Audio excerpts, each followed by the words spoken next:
السلام علیکم، آپ دیکھ رہے ہیں عظمت جامی آفیشیل۔ آج منگل ہے 21 اپریل 2026۔ جب شام کے ویلاگ میں آپ کو خوش آمدید کہتے ہیں۔ انتظار مجھے اس انٹرویو کا تھا کیونککہ آج دن بھر ڈونلڈ ٹرمپ کا جو واحد ٹی وی اپیرنس تھی وہ 8:30-9 بجے کے آس پاس مقامی وقت جو امریکہ کا ہے، یہ جو صاحب ہیں جو کرنن، جو کہ CNBC کے بڑے سینئر ہوسٹ ہیں، ان کے ساتھ گفتگو تھی ٹیلی فون پہ، جس کا میں نے کلپ یہاں رکھا ہوا ہے۔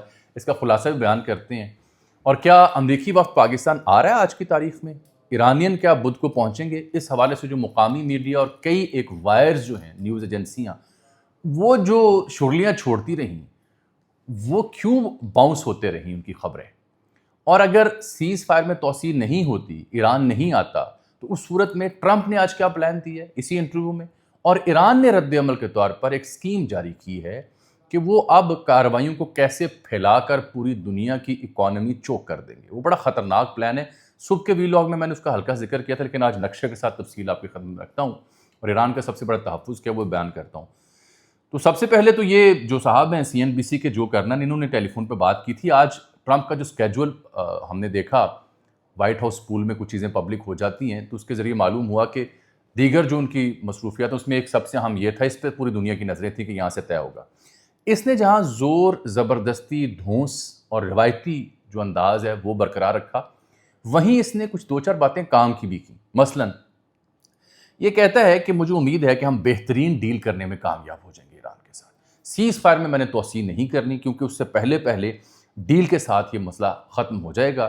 ویتنام جنگ، ایران جنگ، سب کا حوالہ دیا کہ یہ تو 5 ہفتے میں ہم نے نمٹا دی۔ پھر وہ کہتا ہے کہ فوجی حل کے لیے بھی ہم تیار ہیں۔ 1 یا 2 دن میں، یہ ہے خبر، 1 یا 2 دن میں اگر ایران نے ہمارے ساتھ معاہدہ نہ کیا تو ہم بمباری کریں گے۔ ایران جہاں تک پہنچ چکا اسے معاہدہ کرنا ہی پڑے گا۔ پھر ایک خبر اس نے دی کہ اصل میں جو ایران میں رجیم چینج ہوئی ہے، جو یہ حکومت تبدیلی ہی ہے، تو ہم آپ سے اپنے تجزیے میں عرض کر رہے تھے کہ یہ اب جیسے ہی معاہدہ ہوتا ہے، اللہ کرے ہو جائے، تو یہ پھر اب اپنے لیے وہ میڈلز اکٹھے کریں گے۔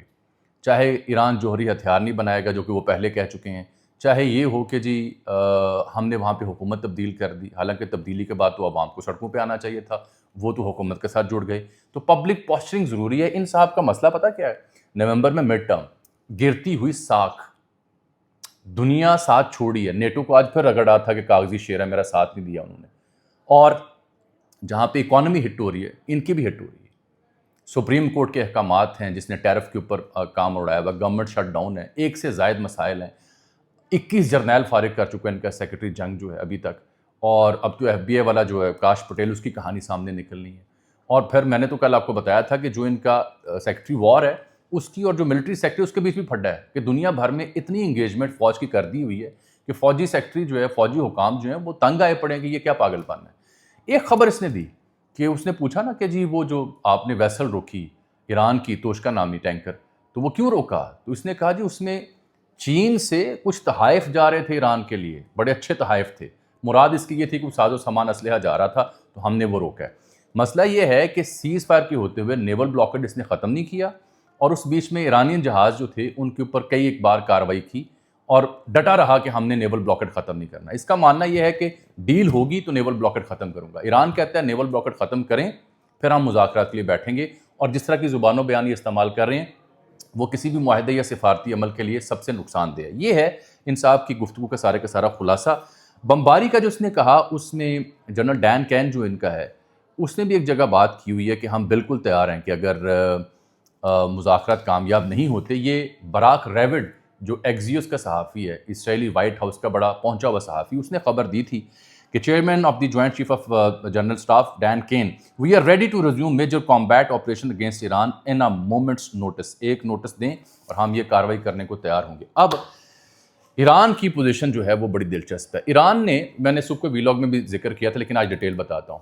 ایران نے کہا، اچھا ایک تو مجھ سے پہلے خبر آپ لے لیں۔ خبر یہ پہلے میں آپ کو دوں کہ جو آپ پچھلے 24 سے 48 گھنٹوں میں سن رہے تھے نا، JD وینس پہنچ چکا، طیارہ روانہ ہو چکا، نور خان ایئر بیس پہ طیارہ دیکھا گیا، وہ ابھی آ چکے، ایرانین صبح آ رہے ہیں۔ ایز آف ناؤ ابھی تک نہ JD وینس پہنچے ہیں، آج روانہ ہو سکتے ہیں۔ ایرانی وفد ان کی آمد کے بعد بدھ کو پہنچے گا، یہ ہے میری اطلاع۔ مذاکرات ہوں گے، اس کی بھی مجھے خوشگمانی ہے، اس خوشگمانی میں مجھے مبتلا رہنے دیجیے۔ البتہ اب آیا کل آیا یہ سب کہانیاں تھیں، 3-4 بار تو ٹی وی چینل اسے لینڈ بھی کروا چکے تھے. اس میں سب سے زیادہ کردار پاکستانی صحافیوں کا نہیں بلکہ یہ جو مختلف نیوز آؤٹلیٹس کو ریپرزینٹ کرنے والے صحافی ہیں نا انٹرنیشنل، ان کی پمبیریاں تھیں، شرلیاں تھیں. میری اطلاع ہے وہ روانہ ہو چکا ہے، وہ پراگ سے اڑ چکا ہے، وہ فرانس سے اڑ چکا ہے، وہ اینڈریو ایئر بیس سے اڑ چکا ہے. ابھی تک وہ کنفرمیشن نہیں. ابتدائی پارٹی امریکہ کی آئی ہوئی ہے، یہ تصدیق شدہ بات میں آپ کو کر سکتا ہوں، یہ درست بات ہے. اچھا، اب اگر یہ کرتے ہیں، سیز فائر میں اضافہ نہیں کرتے، معاہدہ نہیں ہوتا، تو اس صورت میں ایران کی حکمت عملی کیا ہوگی؟ یہ سب سے اہم نکتہ ہے.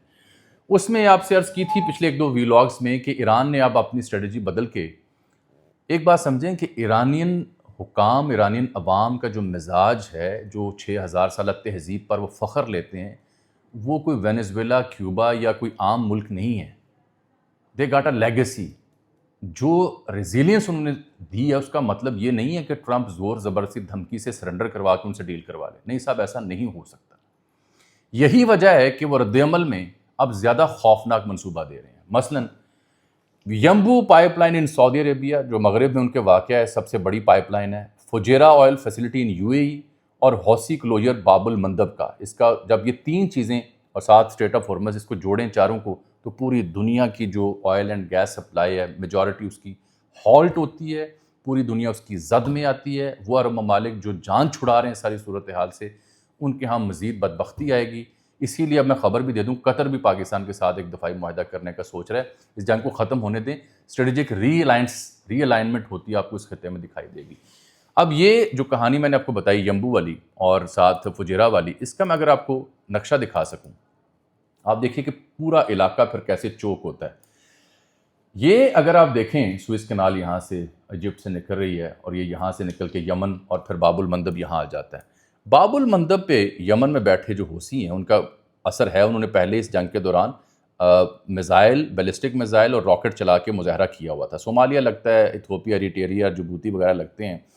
یہاں پہ انٹرنیشنل منورنگ بھی ہے. لیکن یہاں اگر حوثی باب المندب کے اوپر کارروائی کرتے ہیں، جو کر سکتے ہیں، تو یہ دوسری جو میجر یعنی ترسیل کی جگہ ہے باب المندب کے بعد، وہ ڈیمیج ہو جائے گی، وہ ہالٹ کر جائے گی. ٹھیک ہو گیا.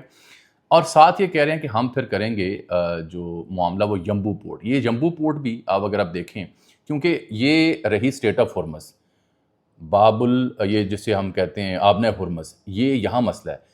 تو یہاں سے بچنے کے لیے کہ آپ اسٹریٹ آف ہارمز میں پرابلم ہوتے ہیں، جو عرب ممالک ہیں انہوں نے پھر جو باب المندب والا علاقہ ہے، سوئس کنال اور ریڈ سی والا میڈیٹرینین میں نکل جاتا ہے، نیچے جو انڈین اوشن میں نکل جاتا ہے، اس کا انتخاب بھی کیا تھا. اور اپنے جو پائپس تھے، پائپ لائنز کی، وہ یہاں پہ ینبو میں، ویسٹ میں اور دیگر جگہوں پہ بنا لیے تھے کہ متبادل ہمارے پاس دستیاب ہو. اگر میں آپ کو دکھا سکوں تو یہ اگر انہوں نے ہٹ کر دیا تو عرب ممالک جو ان دونوں جو آبنائیں ہیں ان کے بیچ میں ہیں، یہ بری طرح چوک ہو جائیں گے.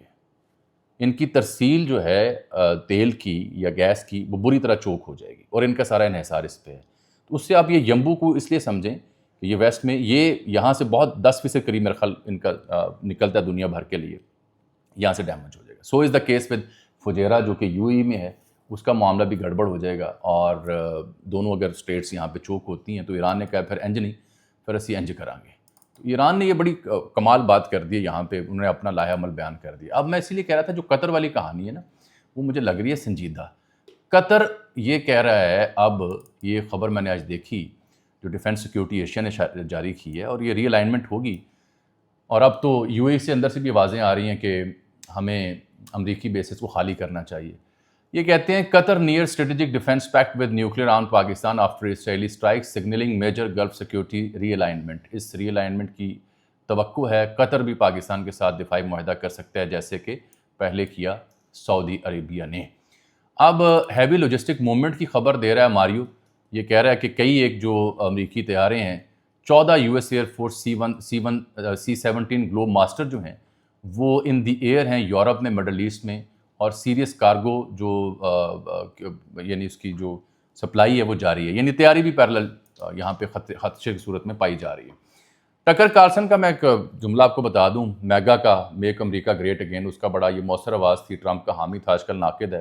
اس نے توبہ کر لیا. یہ کہتا ہے کہ جی میں I'll be tormented for a long time by the fact that I played a role in getting Trump elected. Trump کو منتخب کروانے میں جو میرا کردار تھا اس کے اوپر ایک عرصہ تک میں افسوس کا اظہار کرتا رہوں گا, تاسف کا اظہار کرتا رہوں گا. اینڈ آئی وانٹ ٹو سے that I am sorry for miss leading people. لوگوں کو میں نے بہکایا, اس پہ بہت زیادہ میں آپ سے معذرت چاہتا ہوں. میں نے آپ کو ذکر کیا تھا جناب پروفیسر محمد مرندی صاحب کا, بڑے قابل شخصیت ہیں ایران میں. مرندی صاحب نے ایک خواتین کے ساتھ, 2 خواتین صحافی تھیں, ان کے ساتھ پوڈ کاسٹ کیا. تفصیل میں بتا دیتا ہوں, پہلے بھی ذکر کی.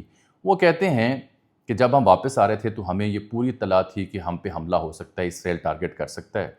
تو پاکستانی اور ایرانین نے پھر روٹ بھی بدلا, جہاز بھی بدلا, لینڈنگ کا مقام بھی بدلا, اور مشہد میں جا کے ہم لینڈ ہوئے اور وہاں سے ٹرین کے ذریعے تہران گئے. تو ان کا استدلال یہ تھا, ان کا ریشنل یہ تھا, دلیل ان کی یہ تھی کہ جب یہ حالات ہوں تو مذاکرات کیسے ہو سکتے ہیں, کہ جب مذاکرات کاروں کو ہی ٹارگٹ کرنے کا سوچا جائے, اسپوائلر سب سے بڑا تو اسرائیل ہے نا جی, تو اس میں کیسے ہو سکتے ہیں. تو یہ بھی آج چونکہ دوبارہ پبلک ہوئی بات تو میں نے اس کی اوپر جملے بتا دیے. اسرائیل کا جہاں تک کردار ہے, اس میں جو ہنگری میں نیا پرائم منسٹر منتخب ہوا ہے پیٹر میگیئر, یہ اس نے وکٹر کو ہرایا, جو وکٹر آربن جس کے پیچھے ٹرمپ کی سپورٹ تھی. یہ جو پاپولسٹ ہیں, رائٹ ونگر ہیں, ہارڈ سٹانس رکھنے والے ہیں, یہ بہت بڑا اپسیٹ ہے ٹرمپ اور ان جیسے رہنماؤں کے لیے پوری دنیا میں. ہنگری میں اس کی شکست. لیکن اس نئے وزیر اعظم نے کہا ہے کہ چونکہ انٹرنیشنل کورٹ آف کرائم نے وارنٹ جاری کیے ہوئے ہیں اسرائیلی وزیر اعظم کے, تو اگر یہ ہنگری میں آیا اس کو گرفتار کر لیا جائے گا.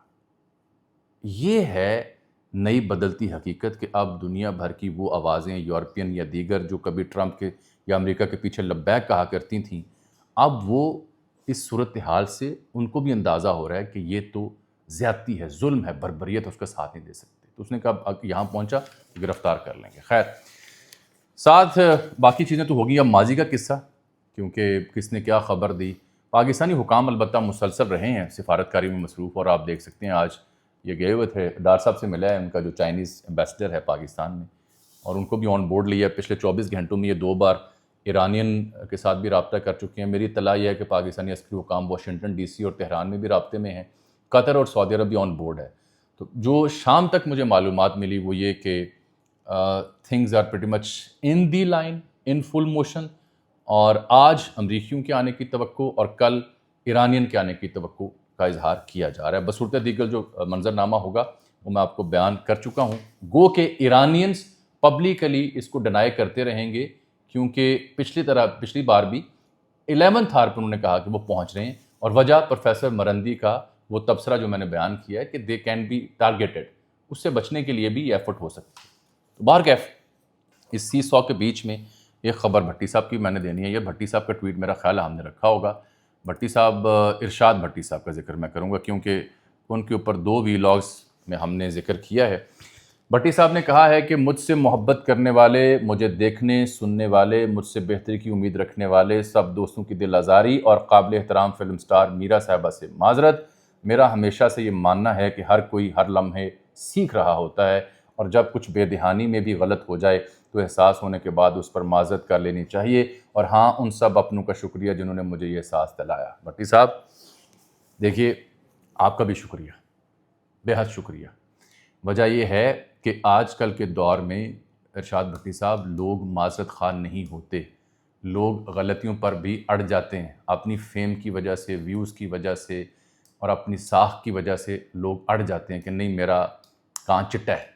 تو آپ نے یہ ادراک کیا, آپ کو یہ احساس ہوا, آپ کا بہت شکریہ. یہ مثال ہے ان تمام لوگوں کے لیے, ہم سب کے لیے, کہ اگر غلطی ہو تو اس کا اعتراف کرنا چاہیے. گو کہ یہ عجب غلطی تھی.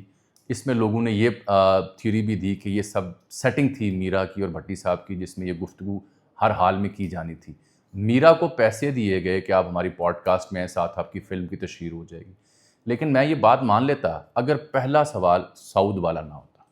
آج میری ٹیم مجھے بتا رہی تھی کہ اگر پہلا سوال سعود والا نہ ہوتا, وہ سوال تو کسی بھی فکسیشن میں آپ نہیں کر سکتے. میں نے صبح بھی عرض کی تھی کہ وہ سوال ایسے تھے کہ آپ اہل خانہ کے ساتھ بیٹھ کے نہیں سن سکتے, نہ سنا سکتے ہیں. تو اس کا مطلب ہے کہ غلطی کے مرتکب آپ ہوئے. ہاں, دوسرا جو لڑکا تھا اس سے تو میں نے کچھ نہیں دیکھا سنا کہ اس نے بھی کوئی معذرت کی ہے جی, اس نے کوئی معذرت. یہ لوگ تو بتا رہے ہیں مجھے کہ اس نے معذرت نہیں کی. تو یہ جو ٹویٹ ہے بھٹی صاحب کا, ان کو ٹیگ کریں دوسرے لڑکے کو کہ وہ بھی معذرت کرے. اور جو لوگ میرا کو گالم گلوچ اور گالیاں دے رہے ہیں, ان تمام مفتیان کرام سے میری گزارش ہے کہ وہ میرا کو نہ دیکھا کریں، نہ سنا کریں اگر آپ کو پسند نہیں ہے، لیکن یہ حق آپ کو کسی نے نہیں دیا کہ آپ پبلکلی کسی کو ریڈیکیول کریں۔ بھٹی صاحب نے بڑے پن کا مظاہرہ کیا ہے، میرا خیال ہے کہ دیر آئے لیکن درست آئے۔ ہاں، اس بیچ میں لوگوں نے کہا وہ تابش ہاشمی نے گفتگو کی تھی زہیب اور نادیہ کے شو میں 365 کے اوپر، پاکستان کے کردار کی انٹرنیشنل ارینا میں امریکہ کے ساتھ ایران، تو تعریف کرتے اس نے کہا سب اچھا ہے لیکن مہنگائی، گیس، پیروزر یہ اپنی جگہ ہے، کیا کریں، دنیا کے مسئلے تو ہم حل کروا رہے ہیں، ان کا کیا کیجیے گا۔ تو اس کے اوپر کچھ کامنٹیٹرز نے گفتگو کی، تجزیہ نگاروں نے تابش ہاشمی صاحب کو آڑے ہاتھوں لیا کہ یہ آپ اپنے کام سے کام رکھیں۔ ہم کل اور پرسوں سے ایک ہی بات عرض کر رہے ہیں، غلطی مجھ سے بھی ہو سکتی ہے، خبر میں بھی غلط دے سکتا ہوں، تجزیہ میرا بھی ہو سکتا ہے، لیکن ہماری کوشش یہ ہے کہ صحافتی پریکٹس پہ کمپرومائز نہ ہو۔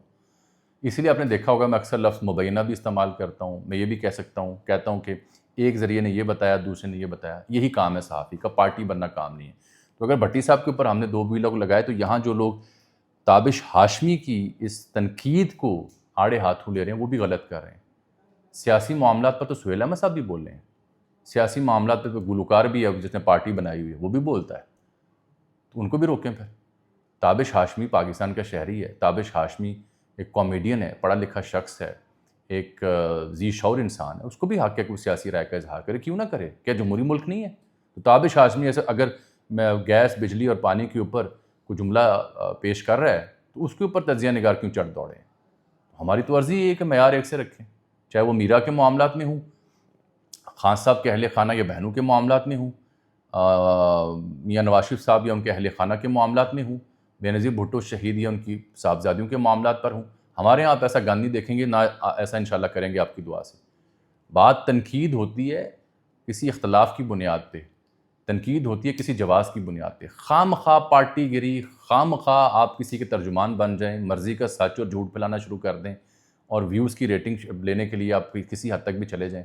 تو یہ اس پوڈ کاسٹ کا سب سے بڑا مسئلہ یہ تھا کہ اس کے جملے ایسے تھے کہ وہ بس انی پا دو۔ وہ مجھے آج میری ٹیم بتا رہی تھی، کسی بندے نے تبصرہ کیا کہ اب تو بس یہ کسر رہ گیا کہ پوڈ کاسٹ میں کچھ ایسے obscene آ جائیں، مناظر آ جائیں کہ شاید اس سے ملینز پھر کمائے جائیں۔ شکریہ سر، میری نظر اب ہے اس ڈائلاگ کے اوپر، اس سے کوئی اچھے کی توقع ہے، وگرنہ صورتحال بڑی بھیانک ہے۔ اللہ حافظ۔